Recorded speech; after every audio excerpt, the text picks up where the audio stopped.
ओम श्री गणेशाय नमः। ओम नमो भगवते वासुदेवाय। हरे कृष्णा कृष्ण कृष्णा हरे हरे, हरे राम राम राम हरे हरे। तव्हां सभिनी हरि भक्तन के नमस्ते। प्यारा भक्तों, ही कथा पाण गुरु कृपा से हासिल करे रहा आयूं। श्री गणपति सरस्वती जो दरे ध्यान करिया थो मां भागवत महापुराण जो बयान, जंहिंमें व्यासदेव ऐं श्री सुखदेव जी कयो आहे श्री कृष्ण लीला जो गुणगान। सभई चओ जय भागवतम महापुराण। प्यारा भक्तों, कल कथा में पाण पहिरें अध्याय जे टे भाग में ॾिठो त राजा उग्रसेन खे हिकिड़ो वॾो पापी पुटु ॼाओ, जंहिंजो नालो कंस रखियो वियो, जेको नंढपण में ई सभिनी खे घणा दुख ॾियणु लॻो। ऐं जॾहिं 8 वरियनि जो थियो तॾहिं राजा जरासंध सां वञी कुश्ती कयईं ऐं राजा जरासंध हिन सां प्रसन्न थी पंहिंजी 2 छोकिरियूं हिन खे परणाए ॾिनियूं। तंहिं बाद कंस अची पंहिंजे पिता उग्रसेन खे राज सिंहासन तां लाहे पाण राज गद्दीअ ते वेठो ऐं दैतनि सां दोस्ती रखी राजकाज करण लॻो ऐं प्रजा खे घणा ई दुख ॾियण लॻो।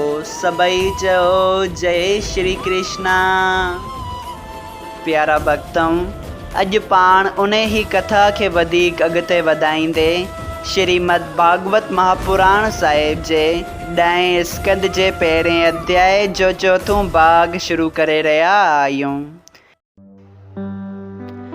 श्री सुखदेव जी महाराज ॿुधाइनि था त राजा कंस दैतन सां सलाह मशवरो करे राजकाज करण लॻो ऐं पृथ्वीअ जे सभिनी राजाउनि खे पंहिंजे बल सां जीतियाईं।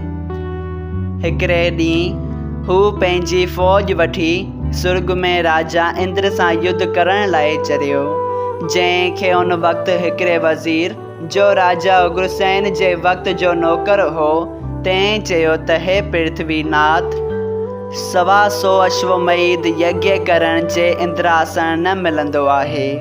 तव्हां पंहिंजे बल जो हेठि न करियो।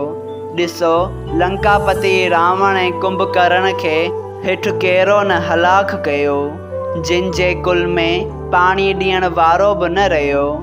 इहा ॻाल्हि ॿुधी राजा कंस राजा इंद्र सां विढ़ण न वियो।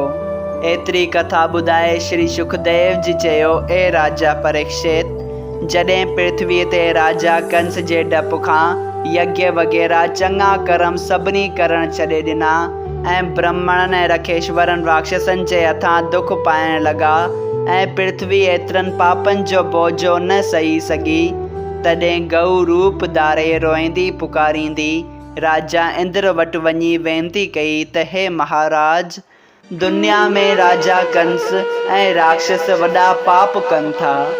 उन्हनि जे डप खां हरि भॼन यज्ञ ऐं ॿिया शुभ कर्म को बि नथो करे। तंहिं करे तव्हां मूंखे हुकुम ॾियो त मां मृत लोक छॾे पाताल लोक ॾांहुं हली वञा। हेॾो पाप जो बोझो मूं खां सठो नथो वञे। ही ॻाल्हि ॿुधी राजा इंद्र देवताउनि समेत ब्रह्मा वटि वञी सभु हाल ॿुधायो। ब्रह्मा जी उन्हनि सभिनी खे साण करे कैलाश पर्वत ते इन इरादे सां वियो त श्री महादेव जी राक्षसनि खे सज़ा ॾींदो ऐं पृथ्वीअ जो दुख छॾाईंदो।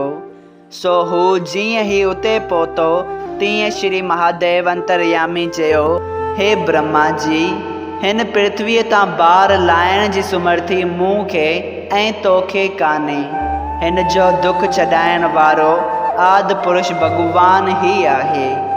उहो ई पृथ्वीअ तां बार लाइ उन जो दुख दूर करे सघे थो। ईअं चई श्री महादेव जी ब्रह्मा ऐं ॿियनि सभिनी देवताउनि खे साण वठी खीर सागर जे किनारे ते अची हथ जोड़े पार ब्रह्म परमेश्वर जी ही स्तुति कई। हे कृपा निदान, कंहिंजी सुमर्थी आहे जो तव्हांजी महिमा वर्णन करे सघे। तव्हां मत्स्य स्वरूप धारे शनकासुर दैत खे मारियो, वेद खे समंदर खां ॿाहिरि कढियो ऐं कश्यप रूप धारे मंदराचल पर्बत पंहिंजी पुठीअ ते खयो। खीर सागर विलोरे 14 रतन कढिया ऐं वारा रूप धारे पृथ्वी खे पाताल मां ॿाहिरि आंदो ऐं देवताउनि जी रक्षा करण वास्ते वामन रूप धारे राजा बलीअ खां पृथ्वीअ जो दान वरितो ऐं परशुराम अवतार वठी सभिनी खत्रियनि खे मारे 7 दीपनि जी पृथ्वी उन्हनि खां खसे ब्राह्मणनि खे दान कई। श्री रामचंद्र अवतार वठी रावण ऐं ॿियनि राक्षसनि खे मारियो। अहिड़ी तरह जॾहिं जॾहिं पृथ्वीअ ते दैत ऐं राक्षस ऐं पापी राजाऊं गऊ ब्राह्मण ऐं हरि भक्तनि खे दुख ॾींदा आहिनि, तॾहिं तॾहिं तव्हां उन्हनि जी रक्षा करण वास्ते सुरगुण अवतार वठी अधर्मियुनि खे मारींदा आया आहियो। सो हाणे पिण कंस ऐं ॿियनि जे पाप करण करे पृथ्वी तमामु दुखी थी तव्हांजी शरण में आई आहे। उन ते दयाल थी रक्षा करियो ऐं गऊ ब्राह्मण हरि भक्त खे सुख ॾियो। जॾहिं ब्रह्मा जी ऐं ॿियनि देवताउनि अहिड़ी तरह नारायण जी स्तुति कई, तॾहिं ही आकाशवाणी थी त ए ब्रह्मा, मूंखे पृथ्वीअ जो दुख मालूम आहे। मां सुरगुण अवतार वठी उन जो भार लाहींदसि। मां जनम ऐं मरण सां कुझु कमु नथो रखां, पर वासुदेव ऐं देवकी अॻूणे जनम में मुंहिंजो तप ऐं ध्यानु करे मूं खां इहो वरदान घुरियो आहे त मां उन्हनि जो पुटु थियां। अहिड़ी तरह नंद यशोदा बि मुंहिंजो तप करे इहो वरदान घुरियो हो त असां तुंहिंजी बाल लीला जा सुख ॾिसूं। उन करे मां उन्हनि जे मतिलब पूरे करण वास्ते मथुरा में वासुदेव ऐं देवकीअ जे घर जनम वठंदसि ऐं गोकुल में वञी बाल चरित्र पंहिंजा नंद यशोदा खे ॾेखारींदसि ऐं कंस ऐं ॿियनि अधर्मी राजाउनि खे मारे पंहिंजे भक्तनि खे सुख ॾींदसि। सो तव्हां सभई देवियूं ऐं देवताऊं ब्रिज गोकुल ऐं मथुरा में वञी यदुवंशी कुल ऐं ग्वाल वंश में मुंहिंजी लीला जे सुखनि ॾियण वास्ते जनम वठो। पोइ मां बि बाल स्वरूप धारे अवतार वठंदसि। सभई चओ जय श्री कृष्णा। देवताऊं इहा आकाशवाणी ॿुधी ॾाढा ख़ुशि थी पंहिंजे पंहिंजे घर आया। जॾहिं ब्रह्मा आकाशवाणीअ जो सभु हाल पृथ्वीअ खे सम्झायो, तॾहिं हू बि ख़ुशि थी पंहिंजे आस्थान ते हली वई। नारायण जी आज्ञा मूजिबि देवताऊं कुबेर मुनि ऐं गंधर्व वग़ैरह पंहिंजनि स्त्रियुनि समेत मथुरा ऐं गोकुल में जनम वठी यदुवंशी ऐं ग्वाल बाल चवायो ऐं चइनि वेदनि जी रचाइनि बि ब्रह्मा जी आज्ञा वठी गोपियुनि जो जनम वरितो। एतिरी कथा ॿुधाए श्री सुखदेव जी महाराज चयो त हे राजा परीक्षित, हाणे मां तोखे देवकीअ जे वियांह जो हाल ॿुधाईंदसि। सभई चओ जय श्री कृष्णा। श्रीमद् भागवत महापुराण साहिब जे 10 स्कंद जे पहिरें अध्याय जो 4थों भाग संपूर्ण थियो।